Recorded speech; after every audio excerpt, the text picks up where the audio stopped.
Students, अब हम करने वाले हैं एक्सरसाइज 4.3 क्लास 9th का क्वेश्चन नंबर 6। तो क्वेश्चन है, if the work done by the body on application of a constant force. ठीक है, किसी भी बॉडी पे कांस्टेंट फोर्स लग रहा है और कुछ वर्क डन हो रहा है, और कांस्टेंट फोर्स जो है वो डायरेक्टली प्रोपोर्शनल डिस्टेंस ट्रेवल्स के बाय द बॉडी। ठीक है, तो express this in the form of equation of two variable, मतलब हमको इक्वेशन बनानी है और उसके बाद उसका ग्राफ बनाना है। And draw the graph of the same by taking the constant force as 5 unit. ठीक है, also read from the graph, मतलब उस ग्राफ को रीड करके अपन को work done when the distance travelled by the body is 2 unit and 0 unit. Okay, तो सबसे पहले तो अपन देख लेते हैं डिस्टेंस ट्रेवल कितना है हमारे पास, है ना। तो distance travel by the body, है ना, ये हम ले लेते हैं x। ओके, इसी तरह से वर्क डन देखते हैं, तो वर्क डन कितना है हमारे पास, ये हो जाएगा आपके पास y। ओके, और कांस्टेंट फोर्स ये गिवन है हमें। ठीक है, constant force is equals to 5। अभी आगे आप फिजिक्स में भी पढ़ते होंगे कि जो वर्क डन है वो directly proportional to the distance travel है ऑब्जेक्ट के। ओके, तो y is directly proportional to x। Okay, तो y और x की वैल्यू क्या होगी, distance travel into constant force.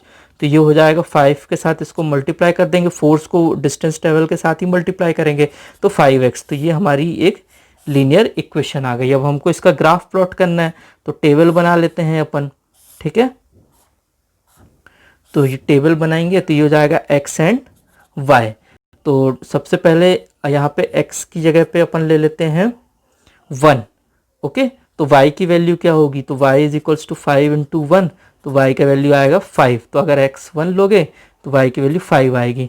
ठीक, अब इसी तरह से अगर आप x इज इक्वल्स टू 0 ले लेते तो y की वैल्यू क्या हो जाएगी, 5 इंटू 0, तो y is equals to 0। Okay, तो y की वैल्यू भी 0। तो अगर आप x 0 लेते हो तो y की वैल्यू 0 हो जाती है। ठीक है, अब हम क्या करते हैं, इसी का ग्राफ प्लॉट कर लेते हैं। Clear, so we will plot the graph. तो ये हमारा ग्राफ है ना। तो इसमें सबसे पहले अपन को ये डिस्टेंस ट्रेवल है हमारा x, और ये x डैश, ये y और ये y डैश। ठीक है, तो सबसे पहले अपन ग्राफ प्लॉट कर लेते, तो पहला पॉइंट है 1 एंड 5, तो 1 एंड 5, तो ये यहाँ पे प्लॉट होगा।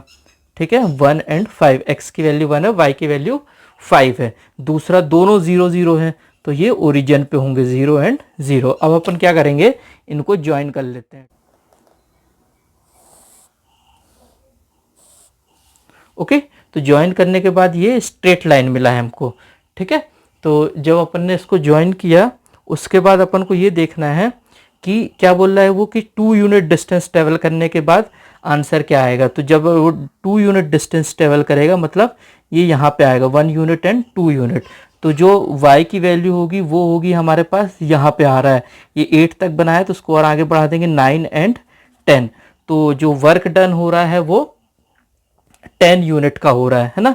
तो इसको अपन लिख लेते हैं यहाँ पे कि जब 2 यूनिट का डिस्टेंस ट्रेवल होगा, 2 यूनिट है ना डिस्टेंस ट्रेवलिंग होगी। ठीक है, डिस्टेंस ट्रेवल्ड, तो वर्क डन कितना हो रहा है, वर्क डन हो रहा है हमारे पास 10 यूनिट का। ठीक है, और अगर इसी में अपन को क्या देखना है, एक 0 यूनिट, तो 0 यूनिट का जब डिस्टेंस ट्रेवल हो रहा है तो वर्क डन भी कितना हो रहा है, 0 यूनिट, है ना। तो इसको भी लिख लेंगे अपन कि जब वर्क डन है ना इज इक्वल्स टू 0, है ना, because distance travel is also 0। ठीक है, तो ये हमारे दोनों आंसर आ गए, एक आ गया हमारा 10 और दूसरा आ गया हमारा 0। So this is your question number 6।